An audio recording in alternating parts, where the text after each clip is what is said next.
welcome back to the Good Girl Confessional podcast.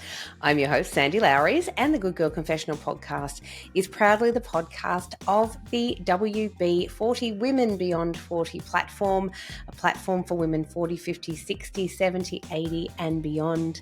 Women who have got the balls to talk about the hard stuff. You can check us out at WB40.com.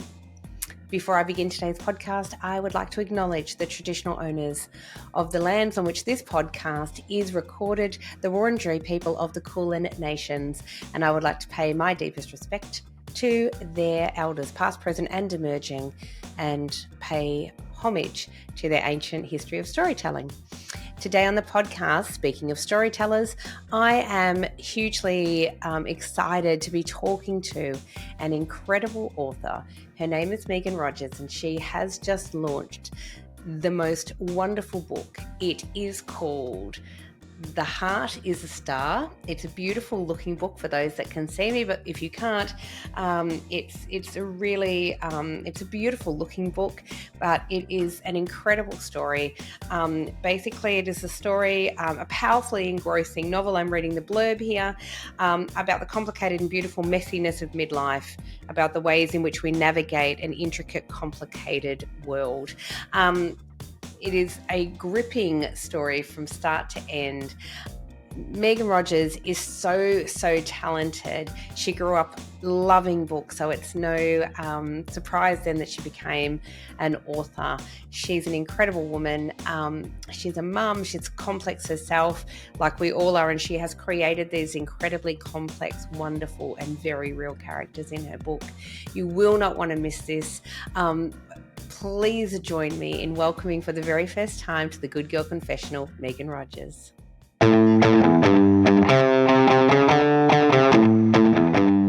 Hey, it's another Sandy here, Sandy Davies. I'm the founder and formulator of Happy Pause Balm for intimate dryness. Find us over at happypause.com.au. That's happypause.com.au. And get some happy on down there. And in the meantime, keep listening to Powerhouse Sandy Lowres on the Good Girl Confessional podcast, where every woman has a story. Hello, Megan, and welcome to the Good Girl Confessional. How are you?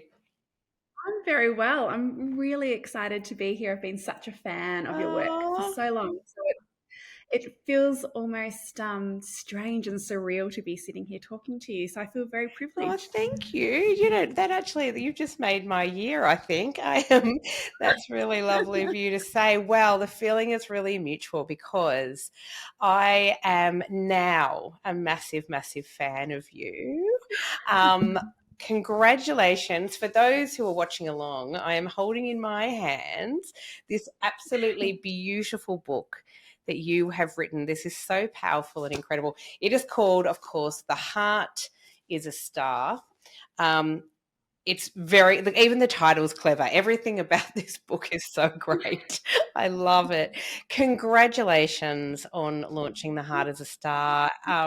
Wow. First of all, how do you feel like it's out there in the world? I felt terrified and excited all at the same time. I think, I've been a working mum for 11, 12 years, often working from home. And so, to be going from writing in your car and my pantry and the dining table to out in the world talking was at times confronting, but it was also, one of the most humbling and joyous experiences that I've ever had, because to connect with women, who connect with the book, I think as a writer is the dream. It's the dream come true. Yeah, wow. And, I'm going to be very cautious about how I talk about the book, because I want people to rush out and buy it, but I really do not want to give away there are so many twists. There are twists and turns in this book. Let's just say that. But what I love about the book, really, I love so many things about the book, let's face it. But one of the things I really love about the book is that the central character is a woman. She is an intelligent, strong, working mum. She's a doctor, she's an anaesthetist, and she's got 2 kids, and she's juggling, as a lot of us do, a whole lot of layered things going on in her life, marriage, Mm. kids, and aging parents. You name it, she's got it going on. Things not going quite right for her at work, whatever it may be. And I felt so connected to that, even though I am not a doctor, but I felt connected in the sense of I'd always been a working mum, and that constant Yep. struggle to feel like you need to do it all, you want to do it all, and you feel like at times I am really just stuffing this up and I'm not getting anything right. Yes, exactly. Yeah, exactly. Yeah, she's Mm. amazing. So I want to talk about um, how the book came about and the inspiration for this incredible story. So tell us about that. Oh, thank you. And I think I think especially as a debut, you feel like your whole kind of life has gone into a book, even though it's not autobiographical by any stretch of the imagination. Sometimes it's hard to pinpoint, but I can really put my finger on a couple of moments. And one of those was when my little girl was about 7 weeks old. She was my second child, and one night she stopped breathing. And Ooh. so I rushed her to the Royal Children's. Yeah. And, Murphy's Law, my husband was in Sydney for work, and I had a toddler with me. And anyone out there who has been to a hospital with a toddler and a baby knows what that looks like in the middle of the night.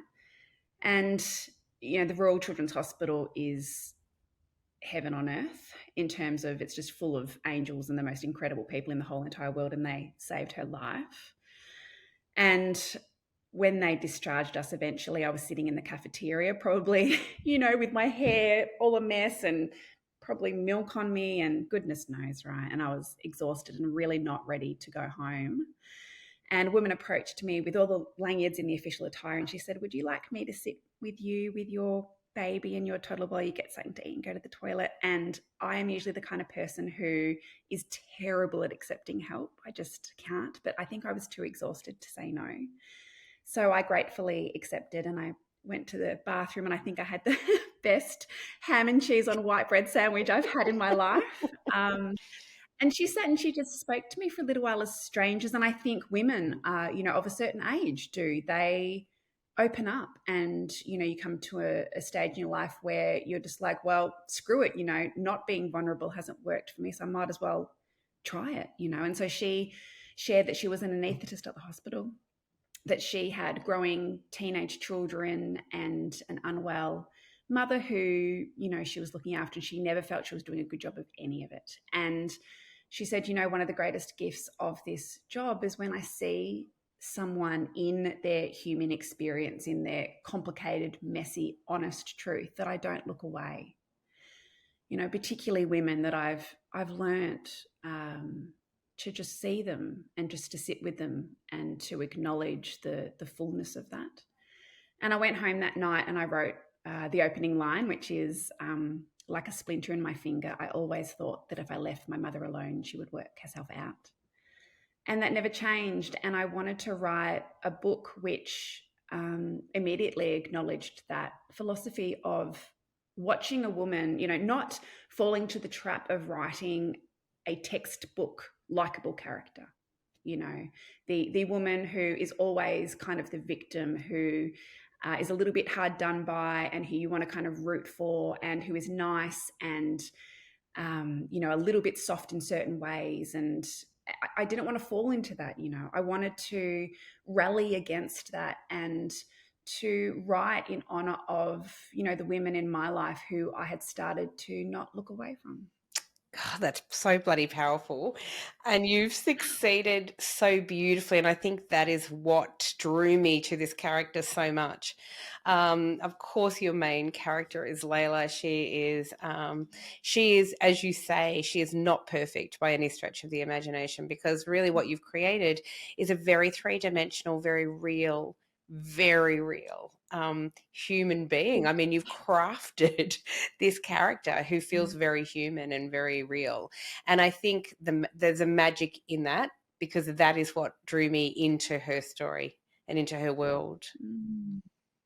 Thank you. I think that's one of the biggest compliments that you can have as a writer, is creating characters who seem real. And I think that's a beautiful way to put it, because I didn't I didn't want her to be technically likable. I wanted her to be relatable. Mm. And as soon as I stopped thinking about writing a likable character, I have this story where in my final year of undergraduate university, I was studying literature at Monash University, and my professor quite literally taught us a subject called How to Write Likable Female Characters. And I still have a worksheet from that. And it was, all of those things that we would assume, a woman is of service. She's always kind of the one hard done by. She's the giver, the carer, and she, is, selfless. This idea of kind of not being the one who makes lots of mistakes. And so to have, yourself and other women say that she was believable, that was so much more important to me because, I wanted to get to know Layla like I'm really trying to get to know the women around me, because I think that for eons, women have been two-dimensional in, in the world, in society, and so forth. And I wanted to again see this woman in her multiplicity, because we contain these multitudes, don't we? We go to the school and we're mum, and then we go to work and we go to a meeting, and we're just all of these different people. And sometimes those different people are completely at odds with each other. Yeah. And how do we reconcile that? It's difficult, and I wanted to bring that to life. And you did beautifully bring it to life. But it's really fascinating to me because within that, the relatable part of that is that she's still a mum, and she's still, the guilt thing of being a working mother and the guilt that we feel. And you so beautifully kind of brought that into her realm, because I don't know any working mother who hasn't gone through that feelings of guilt and should I be spending more time with my family, and am I being really selfish because I have this job, a career, or whatever it may be. It's quite fascinating, but also too, she still is like a server, like she's taking care of her kids. She is right. She is working to support her bloody family. You're right. There's the other really interesting thing. And her husband, yep. Right? To support the husband and the kids, and and the husband complaining about all the time that she spends working, and yet you go, well, how are you having this life without me, buddy? It's I just, everything about her to me, as I said, felt so real because of that, but also her inner monologue that you obviously have so beautifully created. Because we all have those inner monologues, and we all have everything from him as women, I feel like. And the more women I speak to, I realize how universal this is. We all have guilt and shame wrapped around things that we shouldn't, but we do. And logically we know we shouldn't, and yet we still carry it. We still have imposter syndrome, all of us, at different times in our life. And so to see Layla kind of, in some ways, doing these extraordinary things, and in other ways, like just living her normal life, and all of these facets keep coming in. And on top of it, like there's a lot of women in that sort of age bracket as well. You're caring for children, you're working, you're juggling a marriage, but also too, she's got a mum who is not well, who is, aging, and to the layer of all of this, of course, and what brings everything to a head, of course, is that like all families, there are secrets, hidden secrets in this family, right? And we all want to dig and get to the truth of something that we feel we don't know. I think it's so beautiful, but what you've done to bring her story to life and make it feel very real is that every character around her feels very real as well. Oh, thank you. I think that was one of the things that I wanted to do as well, is that, and I think that, as a woman in her 40s, it can be easy to take your anger out on male characters. Amen. There is a real kind of satisfaction in that in some ways. You take these kind of 45 years of and in some ways there is a little bit of that, when, and this is not a spoiler, when, she has a conversation on the phone with her boss at the hospital. And, how many of us have had a conversation with a boss where we are just completely and utterly patronized and overlooked because they believe that success in a job is someone coming in at, being the first to arrive and the last to leave. That's what I was always told by my male bosses. You need to be the first to arrive and the last to leave. That's leadership, and I would watch, these, before having kids, I became quite senior, and I headed up the marketing, for the state library, and I worked for other organizations. And on a daily basis, I would come to work and see kind of, these middle-class, middle-aged white men who were earning a lot more than, say, my mum, who was working in a nursing home, or my friends who were teachers, and all these other roles, or for that matter, the women who were in the same role. Right. Right. Yeah. And, just how ineffectual they often are. Not only ineffectual, but sometimes the damage, financial, emotional, professional damage that they would do.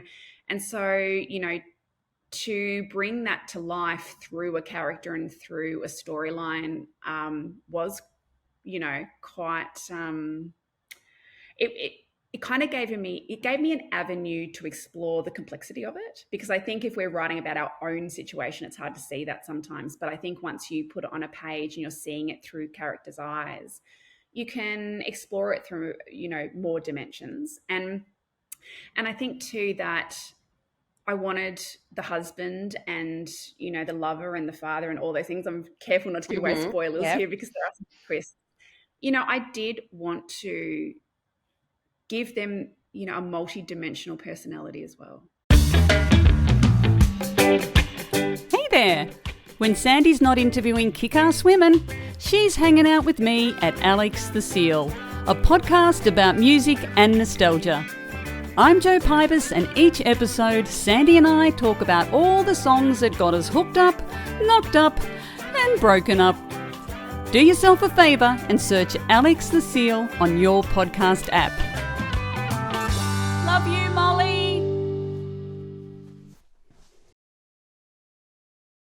Because, there are bad things that people do, and there are some bad characters in this book. That's all I'll say. But in terms of, say, the husband and, the other men in her life, I didn't want to, again, fall into the trap of kind of being two-dimensional just because I was feeling a bit angry. Yeah, which is fair. I wanted to at least paint him, especially towards the end of the book and the conversations they have, as, what, we've both messed up here, and nobody is faultless, and we're both to blame. And I think when marriages disintegrate, that's a big part of, I think, a big part of this book for me was about identity, and about the fact that often women reach a certain part of their lives where they've spent, 40 something years accumulating things, building things, traveling along an expected path, and ticking boxes. And I think they get to a point where they're like, oh my God, who am I? Like, actually, who am I? And what do I actually want? What do I enjoy? What do I enjoy doing? Because I think so many of us don't actually know. And so I wanted her to get to a stage in her relationship and her profession, and through the uncovering of certain secrets, where that whole world just came tumbling down. And, I think so many of us spend our lives climbing a ladder, and we get to the top and we think, oh my God, I've put this ladder up against the wrong wall. I've been climbing and climbing and climbing and climbing, and now I'm there and I'm looking out. And what's it for? What do I do now? And I was seeing the women around me, women who maybe, were trying to have children and maybe couldn't, or had children who were growing up and leaving home, people who had been in careers their whole life and didn't want to do it anymore, divorces and breakdowns, and this kind of disintegration of hard fought for identities. And there's grief in that, in the sadness. And the question as to how do I navigate, because there's so many kind of navigational images in there, and it's, I think sometimes we just get to this darkness where we just feel lost. Yeah, very, very bloody true. And I don't know many women, you're in your 40s, I'm in my 50s. I think I don't really know many women when you get to this point in your life, and 40s especially is such a turning point, I found. In my 40s I Mm. was, divorced, I was, and Yeah. thinking I was going to be in that marriage for the rest of my life. I was juggling Oh, three yeah. kids, I was working, I was trying to keep my head above water, I was doing all these things.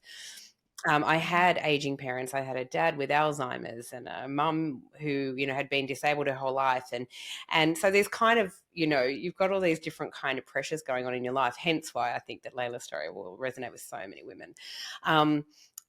But you're right. I think that what struck me as well was how a lot of times in our life is built on the stories that we often tell ourselves, the So true. romanticized in some ways versions of Yeah. a Yeah. life and we perceive people the way we truly want to perceive them, not necessarily how they As they are. as they are, Yes. right?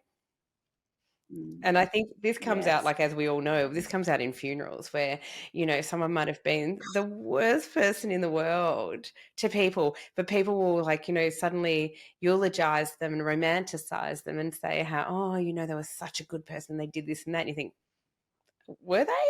It's a really Yeah. interesting Yeah. thing. Yeah. It's so interesting you say that, and I really empathize with the Alzheimer's situation because my father passed away of Alzheimer's just as this book was Oh, coming I'm out. so very pleased. I'm so sorry, Megan, because I know how difficult that journey is, and So hard, isn't it? Yeah. yeah. And you feel it in your bones, right? I often compare kind of looking after and having and losing a parent to, giving birth, because it's really not until you've experienced something like that that you can physically and viscerally understand it. And, after you've given birth and you see other women, you almost don't have the words. You just kind of look at each other and go, yeah, wow. Exactly. And it's kind of that same um, acknowledgement in the eyes where you see someone who is either looking after, it doesn't even have to be unwell, but, it can be psychologically unwell. It can be physically unwell. Parents, it's so confronting, and I think that there's this real acknowledgement between people who've done it because it shakes you to the core, I Yeah. think, you know. Um, and it's interesting you say that thing about funerals too, because uh, you know, we had my father's funeral, and it is, what do you say about a life? And this is okay, good girl confessional, okay, you're the good girl. You are the firstborn, you get A pluses because that's how you feel enough. You collect the bits of paper for university and you never shake the boat. You never rock the boat.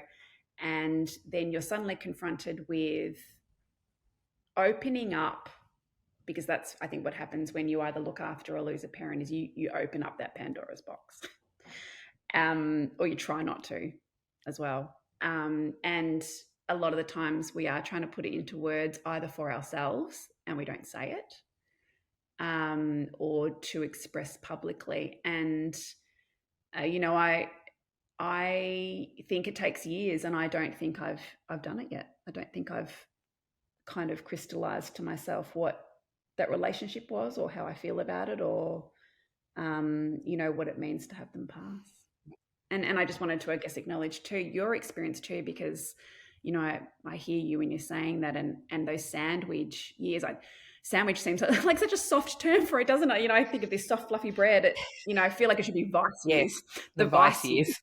You know, I Mm-hmm.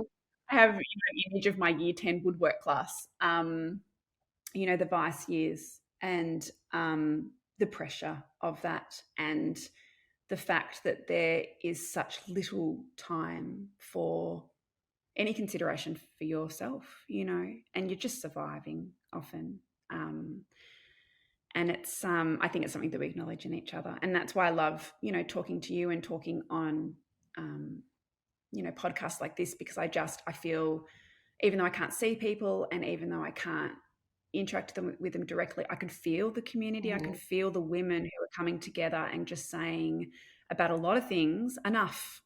just enough. Yeah. Enough. Let's find a way to talk about it. Yeah, God, that's so beautiful and true. And thank you for that, because I do think that's a reality. I think when you give women a platform to feel safe enough to tell their stories, um, or have a platform, which I'm very blessed to have, like mine, where I can invite women to tell their stories. What that does is empower other women in their day-to-day life to start talking about theirs as well, and to start sharing that, not necessarily on a podcast, but they might turn around and share it with a friend, or or a work Absolutely. colleague or someone, and say, hey, things are really shit right now, and right, things are shit, and I just need to talk about it. And I think when people listen to podcasts, or they see interviews, or they read an interview or something, it does, I think it sparks conversation for other people, and I think that's powerful and so important. And you're right. I recently was chatting to it. So I'm on another podcast, which is completely different to this, called Alex the Seal, which talks, is like nostalgic music from the 70s and 80s. And it's very funny. It's fun. And but my co-host in that, Jo Pybus, is a writer, and she recently wrote an article that went viral talking about, and it was in The Age and it was everywhere. And she wrote this article about growing up with an alcoholic mum, and about the eulogy, and what was she going to say about her mum. And so she said, I didn't want to demonize my mum, but I also didn't want to lie. And the pressure put on her to be the one giving that eulogy, and to telling her truth, and how everyone else was sort of just sweeping all the stuff under the carpet. It was a powerful article, but I think it very much is similar in a way to what's going on in your book. Is that, when we lose people and we just want to perceive them in a certain way, it's really difficult. Yeah. It's difficult then to come out and say, well, here's my truth. And I can understand why a lot of families end up burying stuff or sweeping stuff under the rug. And this is so common. Yeah, and that's a really, really great point. And I love the fact that you're saying that, because, one of the things that I enjoyed, maybe a lot of us writers are a bit sadistic that way. Layla's story isn't my story. She's just dealing with themes that I find important and so forth. So one of the really rewarding things was writing and uncovering the twists and the secrets that are revealed, but also to trying to dig a bit deeper into why they're covered up. And I think that it's really confronting, because I think it happens in every family, to be honest, to a certain extent. And I think that people are human, and there are characters in the book, like Dawn, who is one of my favorite characters to write, because she's the kind of older aunt who adds a bit of light, to the shade sometimes. And we're all just trying to survive. One of my favorite quotes is that, we make decisions out of love or fear. And I think sometimes keeping secrets is a messy mixture of both. Yeah. And there's a lot of secrets throughout your book that are weaved throughout the book, which is really fun. And like some I had no idea, did not see coming. So, obviously there's a lot of twists I definitely did not see coming. But there was some, secrets where I went, oh, okie dokie, didn't see that one coming. I'm going to say that Dawn is one of my most favorite characters in this book. I adored her, and I felt like, everybody needs a Dawn in their life. Like I wish, and I even thought, like, metaphorically, that she was called Dawn, as you say, like it is that kind of the dawning and the light. This is I don't know how else to describe her except a really tough broad who's lived an extraordinary life and gained a lot of wisdom, and has had a lot of pain and trauma in her own life, but whose focus became taking care of someone else and their family, and wanting to be loved, I think, is one of the expressions in the book. But really she gives so much of herself and gives so much love, and through Dawn, I think we really see too how complicated relationships really can be, Yeah. Yeah, and I think that's spot on. And I think that it's the complexity in our relationships which make them so beautiful. And I think that you get to a certain age where initially you're shocked when you kind of come up for air and you go, oh my God, life is just, okay, this is not what I thought it was going to be. Wow. Okay, right. So you've kind of, come out and you've experienced, I think, probably the acceptance of reality for the first time in your life. And I think once you get past that shell shock, that deep kind of, oh my God, this isn't the life that I thought I would be leading. This isn't the way that I thought my relationships would be. That there comes a time when, you can sit and go, that woman is a feisty broad and she is opinionated and she doesn't always say the right thing, and she isn't perfect. And, sometimes I think we see the little girls in the older women as well, and the hurt little girls in the older women as well. And I wanted to bring about an understanding of how that complexity and messiness can still be really beautiful, because I think I didn't want people in the book to respond the way that we ideally dream and want them to respond to things, because 99% of the time it's just not life. It's just not. We want to be acknowledged and seen and someone to be 100% sympathetic, but we all know that a lot of the time that's just not exactly what happens. And I wanted to explore that dynamic and what happens when the reaction that we get confuses us more and makes us question our own realities, and the people who we thought maybe were, the rocks in our lives or the foundations, they break up and they fall away. And what we do then with that groundlessness. Oh, absolutely. And what you have so incredibly and beautifully done is, I don't know if this was, whether you planned this, but you've really explored this complicated mess, which is often mother-daughter relationships, and our wanting our mothers to be a certain way, and our desperation to not then be our mothers. And so that it's a really strong theme in the book that you've explored there. And even the mother figures in the book, not necessarily the mother, but the mother figures, that we want them to be a certain way, that we need them almost to be a certain way to hold us up in our lives, and I think you've done this so beautifully in this book. It's at times really painful reading it, because you're like, you want, as a reader, I wanted it to be different too, right? I wanted things to be different, but you knew that this is real. This is why it felt real. Yeah, that's right. And, the other thing that I really wanted to do, talking about the reality, and this was probably one of the most, besides writing a relatable rather than a technically likable character, one of the most important things for me was to get her to a place where, because I think so many of us spend so much energy on going, I'll be okay in my life, we'll be okay when this happens. I'll be okay once I sort my marriage out, or I'll be okay once I get that job, or, my children settle down, or I get the house, or I go to therapy and figure stuff out, or whatever, I'll be okay when ... the ellipses. And, I think we're all so guilty of that. I think I spent probably, most of the first part of my life going, I'll be okay when I get that degree. I'll feel okay. I'll feel enough. I feel like I'm not damaged or broken and something's wrong with me. If I can just get that bit of paper, if I can just get, that house in a nice suburb in Melbourne, things will all be okay if I can just do that. And, of course, I very quickly realized that that's far from the case, that those Band-Aids just don't work.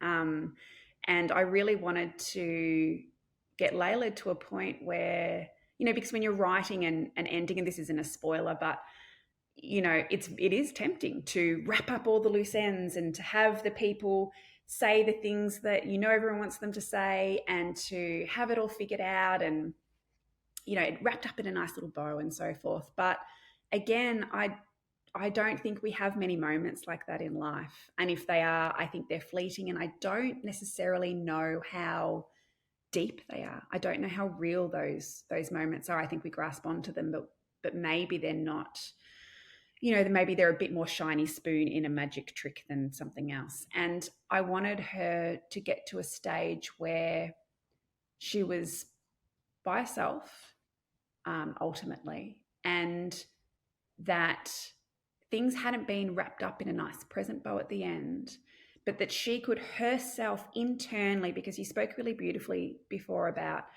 and we were speaking before this started too, about the internal world, the internal worlds that we have in our heads. And I think that as women, that is our power.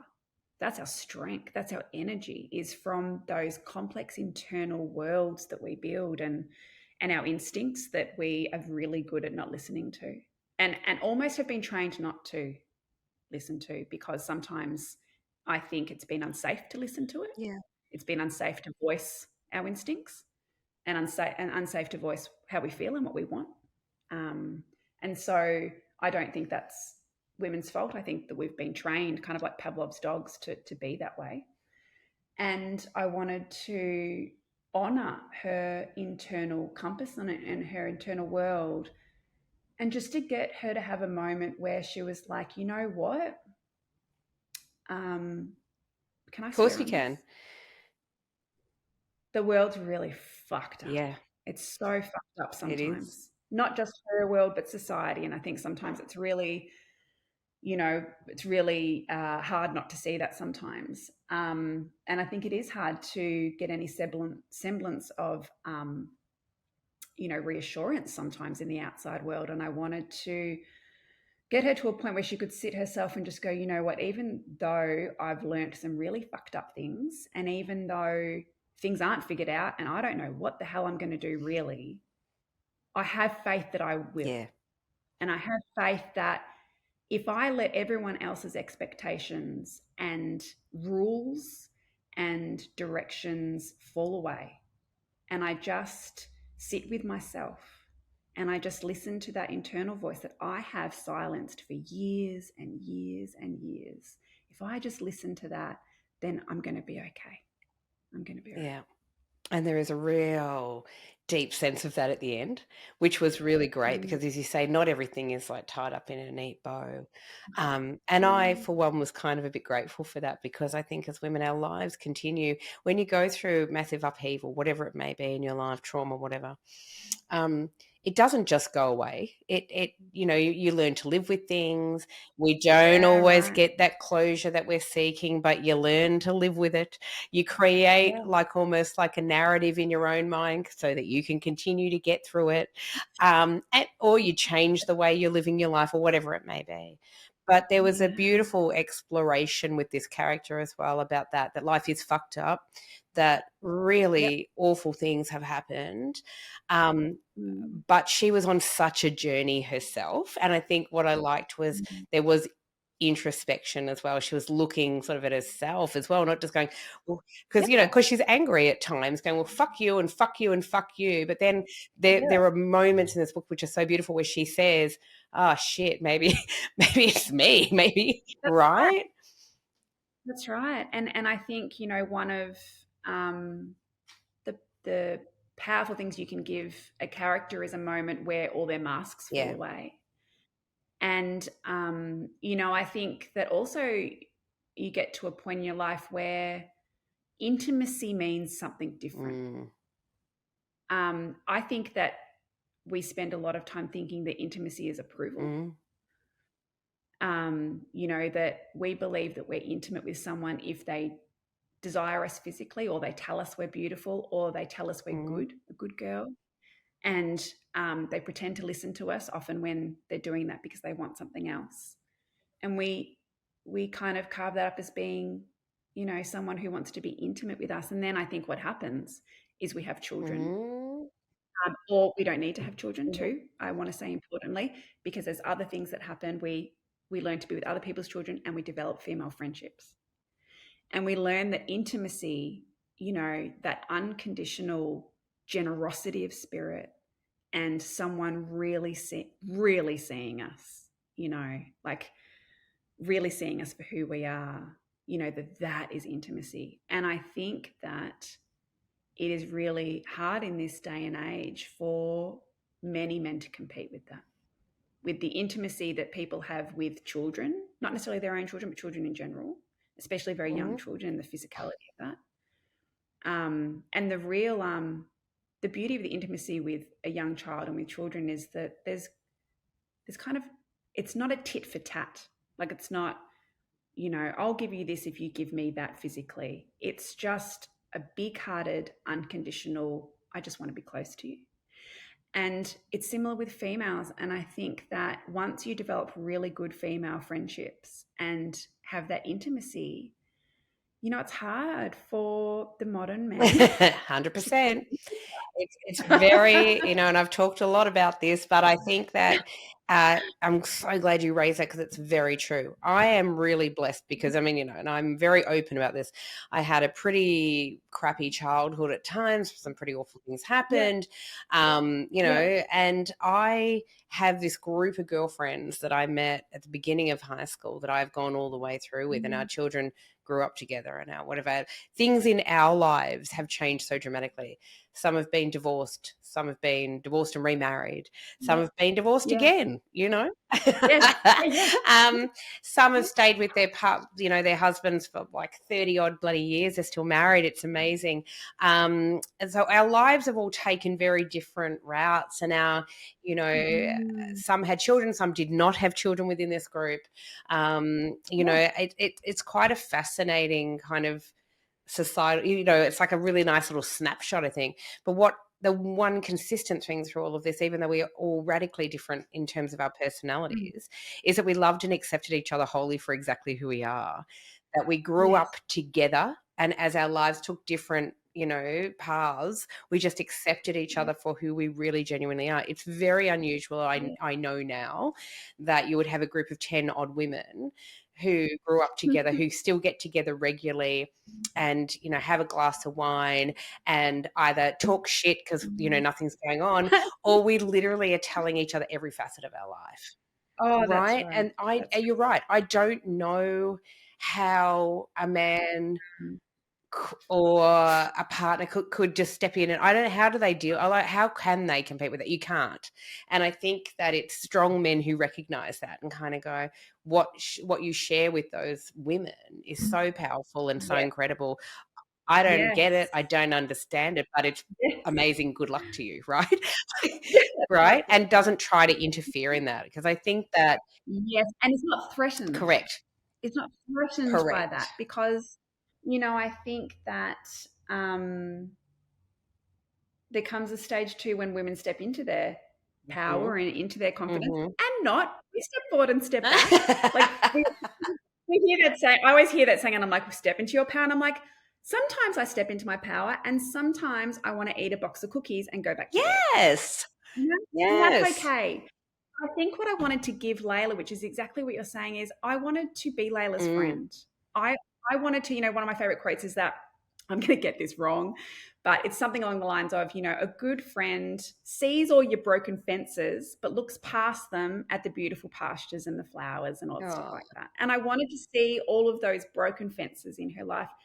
She's not perfect, and she does mess up, and she voices to herself some of the really shameful things that sometimes, we say. We may not say exactly the same things, but they have the same thread, and I wanted to, there were so many times when I could have smoothed her, edges, and I quite literally would sit there with a pen in my hand or on my computer, and I'm like, do I do this? Do I make you a little bit more likable? Do I tone down that response? And I thought, you know what? No fucking way. Because I feel like if I'm doing that, I'm doing a disservice to women everywhere, because for how many years have we been required to smooth our edges, required to be nicer? When we stand up for ourselves, we're a bitch, or, we're prickly, or, we're overly emotional or needy.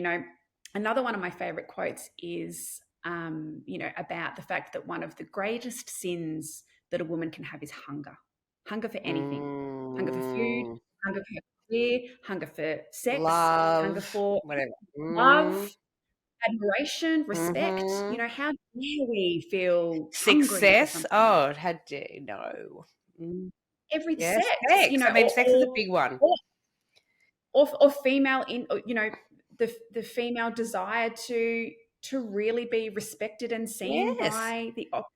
by someone opposite Yes. them. And I wanted to, so many times I sat and I really had to stop myself and I had to go, you know what, Megan, that's not what this book is. Mm, This book is not that. This book is writing so that you are the friend that Layla needs. You are the friend that sees her. You are sitting down and you're going, you know what? I know you're thinking this stuff and I know that you're not perfect and you're doing some shitty mm, things. yeah. And you know what? It's okay. I'm going to write it and I'm going to fill in the bits and pieces and I'm going to get you to a stage where it's okay. It's all right. And in doing that, maybe readers and maybe other women can see light and see the written word on the page and go, you know what, if this is being spoken about, then maybe I don't have to feel so ashamed either. Yeah. So beautifully said, because it's interesting before when you said I wanted to write her to be relatable, not likable, but the interesting Yes. part in making her so relatable is that I wanted to be her friend, Yeah. right? um Taking shots.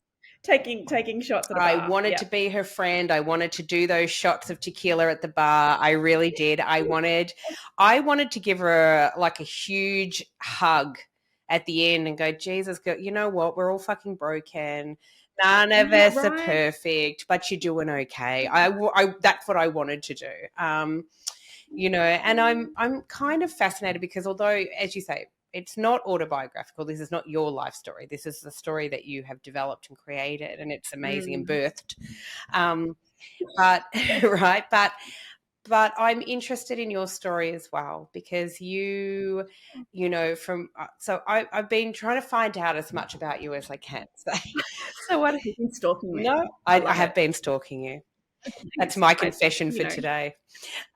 don't think people are very interested in me, so to have someone, stalking me, it's a compliment. No, but it's kind of interesting. So, you grew up a lover of books, finding Mm. solace in books, finding solace in libraries. It's really interesting because Yeah. so did I. I often, when I meet Mm. people like that I think, and I could be completely wrong, but I know that you were also moved around a little bit.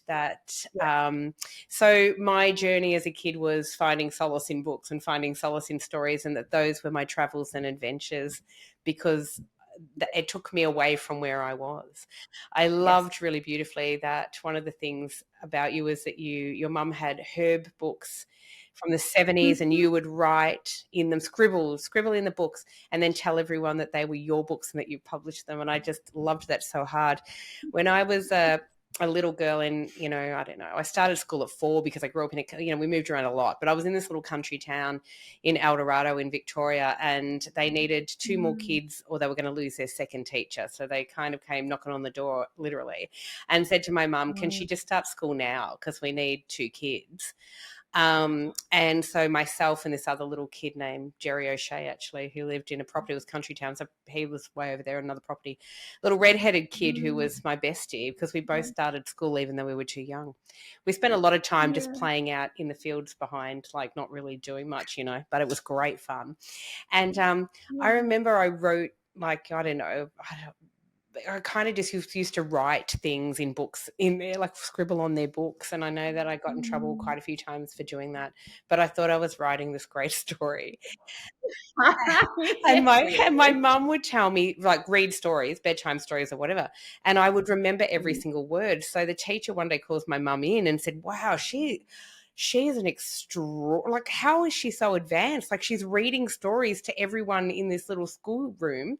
And my mum said, Yeah. oh no, don't let her bluff you. She can't read a word. She just remembers the words.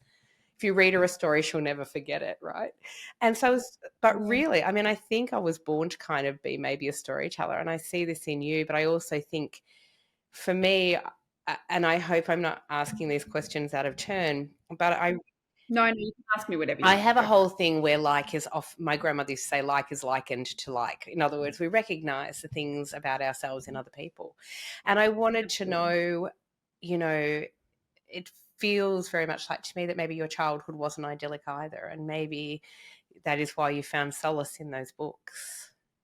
Yeah, I would definitely agree with that. I think that, and I think a lot of writers, have stuff that's happened to them, whether it's trauma with a capital T, or just, instability or fighting or, all those types of things. And I think the really strange thing that I realize sometimes is that because I am the writer I am, because of it, I almost wouldn't have changed it. And that's a hard thing to realize.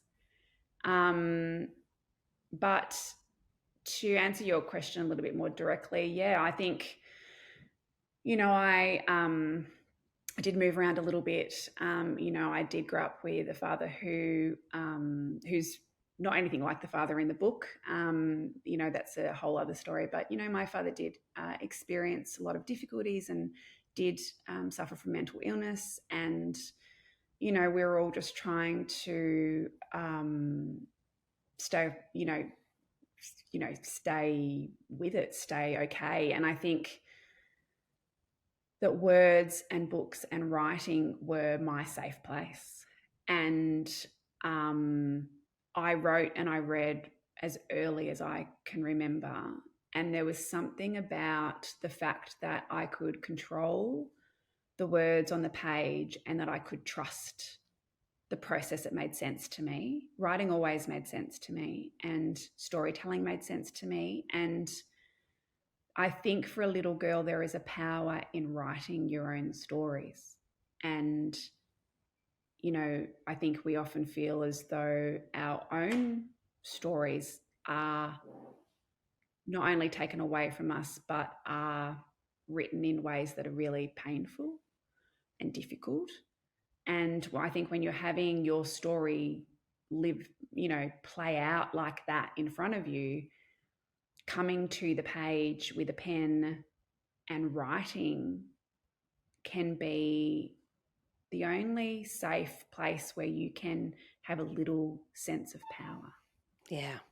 Yeah, absolutely. And thank you for sharing that with me. And I didn't mean to, delve No, too no, deeply in no, that, but no. I think there is such a powerful way in which you write that clearly, even though you're creating characters, you're drawing from your own inner experiences and inner strength. And I think that that's powerful, and it sort of comes through as well.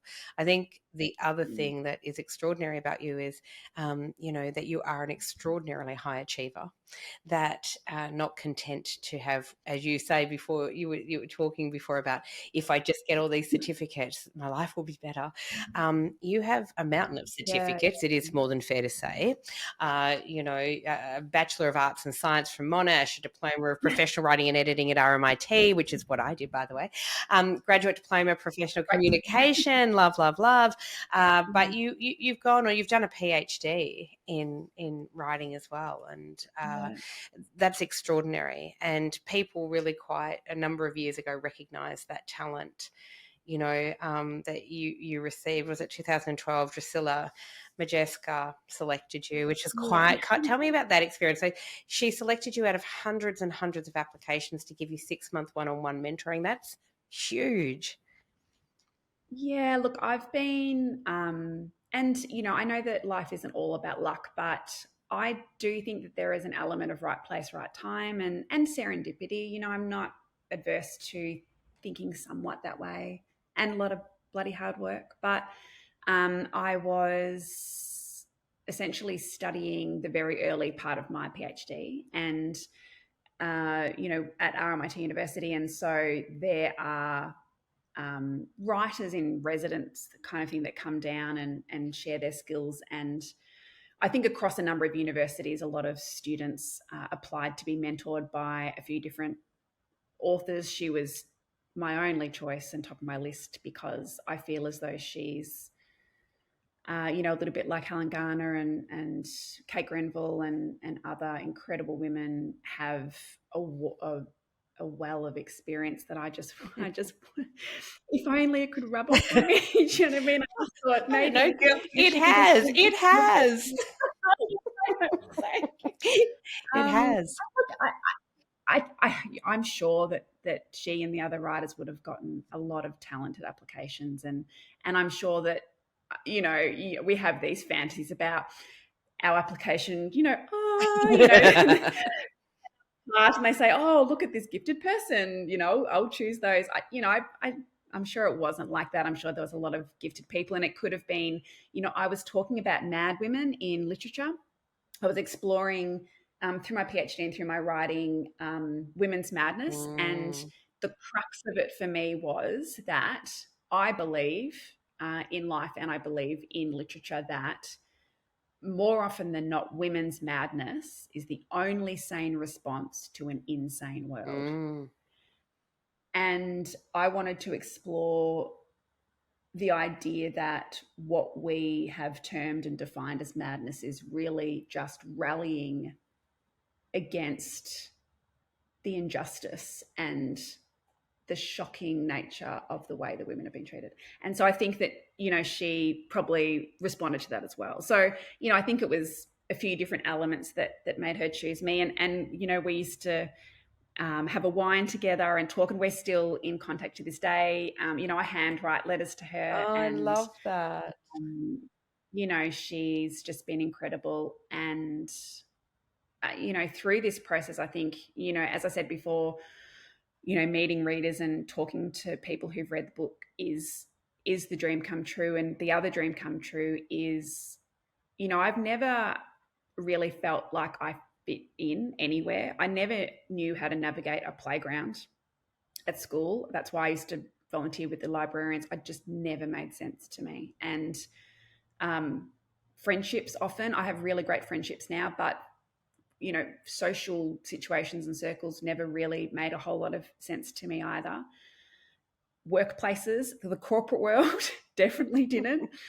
You know, and so, you know, and even, you know, academia and that world, you know, I just kept trying to, like, you know, I did kind of feel like, you know, that 5 or 6 year old girl who was trying to find safety in words, trying to find safety in somewhere, you know, somewhere to belong, and planting myself in different places. And you're thinking, sometimes I thought, is there something really wrong with me that I just don't fit in here? I feel really wrong. So one of the greatest gifts is, you know, when I meet other writers, you know, and I think you're obviously a storyteller and a writer, and I think many, many, many, many women are. It does not matter if you've had a book published. It doesn't matter, because storyteller is a storyteller is a storyteller. You know, I don't care if you're a grandma talking to a child on your knee, or you are a woman making a speech as the director of a company, or whatever it is. I think storyteller. And to be amongst everyday storytellers, and especially, you know, women writers who, and I don't like to call them that because, you know, but I'm just to identify them that way. You know, these incredible people who've been so influential in literature in Australia. You know, I'm not saying that I'm as good as them or compare myself to them, but I feel comfortable. I feel safe. I always feel when I sit down with a storyteller that I'm where I'm supposed to be. Yeah, beautiful. And you are such an extraordinary storyteller. I think it's such a gift that you have. And you know, I think you, like a lot of women, we spend a lot of our life trying to find our place in the world, wearing masks so that we fit in. You know, for me, I was always seemed to be making lots of friends everywhere, and I always seemed happy and whatever. And I often use this kind of, it's turned up in my writing a few times, but I guess my days of growing up in the country is things like, because we all wear masks, right, trying to protect ourselves. I compare myself a couple of times in my writing to, you know, tawny frogmouths, the Australian native birds, because they're talking all the time. You know, but really they're not saying anything. And so for me, it was like, oh, my ability to talk in any room and to anybody in any situation protected me in some ways, because when you're talking all the time, everyone That is everyone exactly. assumes that you've got nothing to hide, right? Yeah. And if you're filling the silences and you're speaking, then other people can't be cruel. Correct. Other people can't hurt you because you're talking. And I think that, going back to that, women's madness is the only sane Mm, response to an insane world. I think that many, many, many of our behaviors have been coping mm, mechanisms and have been the only way that we've survived. And I mean that almost quite yeah. literally. I think that the armors that we have built, the coping mechanisms, whether it's we talk, whether it is we don't let people in, whether it's that we try to get lots of bits of paper. And that's the coping mechanism because, I did grow up thinking, if I can just, because I, grew up, what you could say lower socioeconomic kind of Yep. Me too. Yep. environment. Me too. And I really believed that if I could just get the degrees, if I could just keep quiet, keep my head down, work hard, I would lift myself out of that and I would feel safe and I would never have to feel unsafe again. And, again, that overachieving is a coping mechanism, Yeah. and I think that's why whenever people say you're so accomplished, you're so brilliant or whatever, I kind of go, I don't see it that way. I see it as a scared little girl. I get a bit emotional. Oh, I see it as a scared little girl trying to build some walls yeah. around her. That's Yeah, your armor.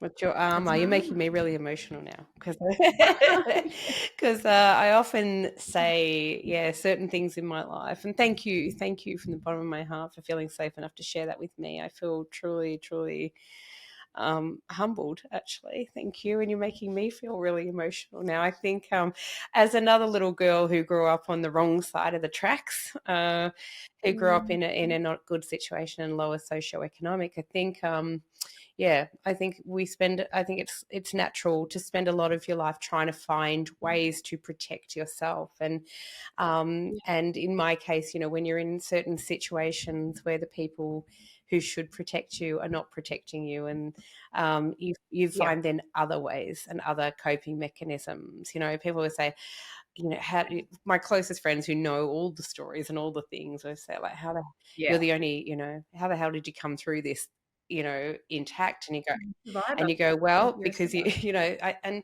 that's the thing. I really feel for those people. I feel blessed that I feel like I almost like had this inbuilt survival mechanism. Yeah. Years later, I would go to therapy and they would say, well, it wasn't inbuilt, you created it for yourself. But Yeah. I but I feel you're hear right. You you, hear sister. me. But I feel really grateful that I was able to build those outward kind of Mm. armor, whatever it may be, and it's different for everyone, to protect myself, and really feel for those people who unfortunately they can't, and they are lost to the trauma with a capital T, as you so That's nicely put right. it, and it's awful. Yeah. And I think that that's what I wanted to do for Layla. A lot of the thing, she's having an affair and that's not a spoiler because that's on the Yep. blurb. It is. She is working her bum off because she believes as though that will pull her out of what she experienced as a child. And she's doing what many women do and trying to juggle all the balls because she believes that that is what she's expected to do. And I wanted the bad choices that she has made. I don't like to even call it bad. The choices that she makes to survive, emotionally, physically, and so forth. I wanted to show by the end that they've come from somewhere. Mm. And, there are still questions about some of the things that, might have happened. And again, no spoilers. And so I wanted to, you know what? I wanted to respect the reader. Yeah. I wanted to trust. I wanted to trust that they are intelligent, that they don't need to have a two-dimensional, likable female character on Mm-hmm. the page, to trust that they can also draw their own conclusions. They don't need a perfectly wrapped up, happy ending at the end, even though I think that the hope and the happiness is there at the end in the way that it needs to be. But we're both speaking about coping mechanisms, and I wanted us to have an understanding of where those actions and those behaviors have come from, and how automatic they almost are. Like how, we can almost watch ourselves and see ourselves doing things. I don't know what it's like to be an anaesthetist in a surgery or having an affair, all those things, but I do know what it feels like to feel embarrassed by my decisions. I Sure. do know what it means to feel under pressure Yeah. and so forth. And so it's a bit like, by acknowledging it in a character, you acknowledge it in yourself and the women around you, even though those plot points aren't the same. And I think that, that's one of the greatest gifts that you can give a story, Mm. is to have it play out the way that story is supposed to be, and respectfully. And as you respect the story, you respect the reader. Yeah, it's true. And you certainly have respected her, as I said, because that is, again, I keep repeating this, but I really want everyone to rush out and buy this book. It's so beautiful. But because she is so real, and it is so believable because of that, and because of the complexities that you have shown about her thinking and her as a person. And and there are some, I have to tell you too, there's some just really beautiful metaphors and imagery also in this book. I don't want to give any spoilers away, but there is mention of a box, and I find it really interesting because before you mentioned Pandora's box, and I thought it was really interesting when I was reading it that was my initial thought, was like, whoa. Yeah, right. Yeah. So, there's that, but there's also, and I don't want to give any spoilers, but there is a painting in this story, which I think is such a beautiful metaphor for being naked to the world, and having one's secrets exposed or shame exposed or whatever. You're the first person who mentioned Really? that. That was so powerful for me, like really Yeah, wow. powerful. Yeah, so powerful. And in fact, Yeah. I'm not even kidding. When I read that part of the book, and I don't want to give anything away, but I actually got physically teary. I was really impacted by that, because I thought, wow, it's like, how would I feel if I was that exposed? And Yes. right, Yes. really Yes. fascinating. That was exactly it. I just, it literally like gives I get this like cackling, not cackling as in witch Yeah. laughing, but cackling as in like I don't know how to describe it, but this inner kind of static in me when somebody like notices something. It's like, when you rub your feet on carpet and then you Yes, you touch put a something. balloon on. Yes. That's how I feel. Like I feel like when someone notices something, I'm just like, oh my God, you noticed. My amazing publisher, Catherine Milne, noticed why I called it Port Jericho or Jericho. And, when she did that, I still remember the hairs on my arms standing up. Like I had this energy in me, because it's so, I find it enlivening, for people to see the little things that you plant in it and the images. And, there's a lot of kind of little eggs. They're like little eggs that you can find in there. And that's the fun, that is the fun part, is having people unlock it like a little Oh yeah, puzzle. I love it. I have hanging on my wall a charcoal sketch that my auntie, who I haven't seen in many, many years, drew of my mother. She's part naked. It's an extraordinary piece of work, and I was always in love with it. And as a little girl, I'd be staring at it, and it took me a long time to connect that was actually my mother in that picture, Yeah, because the woman interesting. that I saw was so different from this woman. Very, very half naked, amazing kind of sketch of this woman. And, I said to her, later on in life, she would say things like, because she was getting older, well, she wasn't even old. I'll be honest. Yeah. She wasn't that old when she passed away, but she had dealt with disability her whole life and health problems. And she said to me, oh, you should tell me now anything that you want when I'm gone. And I used to say, don't be ridiculous. I don't want to talk about, like this whole thing about death. I don't want to talk about it. Oh, God, Anyway, yeah. one day I said to her, well, actually, the only thing I really want is that. I want that picture of you. I Right. want it. And And did you get it? I want the sketch. And she said to me, she literally took it off the wall and she handed it to me and she said, it's yours. And I had no words, and I took her home and I hung her on the wall. I call it a her, and I hung her on the wall, and I still have her to this day. But I've always been intrigued. And when I would ask her stories about how did that come about, like, you Mm. posed for that. Clearly you posed. Like, as an adult, I realized, shit, hang on, she must have posed for that. There was no, or was there, right? Wow. And asking her questions and her being really coy about it and not really telling me this story. So this whole mystery. Right. And so for me in the book, but I recognize that symbolism was so powerful to me when you write about that painting in the book. And I just went, oh, it was like I had like a physical kind of reaction to it and got quite teary because I felt for Layla in that moment and felt, The whoa, exposure.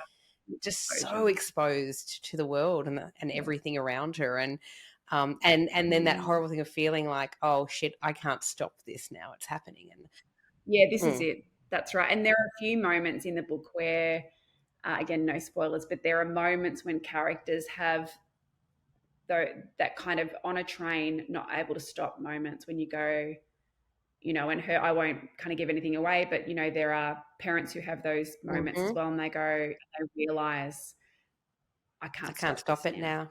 Yeah. And the only thing that you can do is choose how you respond to that momentum, the momentum of truth. Yes. And sometimes it can be the best thing that ever happens to us. And other times, like in other characters' situations, it can be their undoing. And so, yeah. So powerful and fascinating and interesting. And I love everything about this book. I think, like, when you talked about the blurb, it's described as a powerfully engrossing novel about the complicated and beautiful messiness of midlife, about the ways in which we navigate an intricate, complicated world and how we can only uncover our true selves when we are forced to face the myths that make us. That's the blurb. If that doesn't make people want to go out and read this extraordinarily gorgeous book, I don't know what else will. It's powerful in its honesty. I think that's what I like about it, that you've allowed your characters to be flawed and honest and authentic, and that's really gorgeous. And there are, I don't want to call them minor characters, but I guess I will. There are smaller parts characters in this book, but each of them is three-dimensional, and each of them is really fascinating to me. It's really difficult because I don't want to give anything away, but Layla's sister comes into this book, I think, quite extraordinary, because it gives us an insight into how they grew up, their life together, how very different those two sisters are. And I think this is also true of people who grow up in difficult circumstances, that you can ask a number of siblings and they all have a very different version of the events, right? That's it. Definitely. That's exactly right. Yeah. And the one thing that I always say is, my truth is 1000% my truth. I don't, and it may not be the truth of others, but it's mine, right? That's right. Yeah. And you deserve to own your truth. And, it's the same, sunsets and rainbows, and we can literally be sitting on someone's knee and we will not see the same rainbow. Yeah. It's a different light refracts, it's different. And just as light refracts differently in front of us in the sky, when there's sunshine and rain, it's exactly the same when you're growing up. There's sun and there's rain, and it combines to create something. And the way that our eyes see that from a different perspective creates different stories. Yeah, absolutely. And our way and our ability to navigate things and to come out on the other side of it and to face things or not face things. Yes, exactly. The lie, and whether or not we want to lie to ourselves or right, or be truth seekers, and there's no right or wrong in any of that either. No, right? No, Yeah, it's yeah. quite interesting. I think you are extraordinary. I think you're an amazingly talented writer, and a beautiful human being. And I'm really grateful that you've come and shared your story with me today on the Confessional. You live in a very beautiful part of Victoria, and I hope that if I'm down that way, we will catch up, and you and I will have a glass of wine. And Well, we can have a couple of glasses of excellent. wine. Excellent. I knew you were my kind of person. And we will Yeah. talk all things Layla, and more in depth, I'm sure. But I love this book. I cannot encourage everyone enough to please go out, do yourself a favour, as Molly Meldrum used to say. Go out and buy this book. The Heart is a Star. It's absolutely beautiful. It's powerful and complex and layered, and that's its brilliance. And I thank you. Thank you so much for sharing so much of yourself so generously today too. Oh, thank you. It has honestly been an absolute pleasure. So thank you. Thank you so much. I'm going to put all the links to where everyone can find you, buy the books, follow along. Please, everybody, go out and do that. Such an honour. Thank you so much. I'm so thrilled to have met you today, and I can't wait to catch up in person one day. And let's crack open that bottle of wine.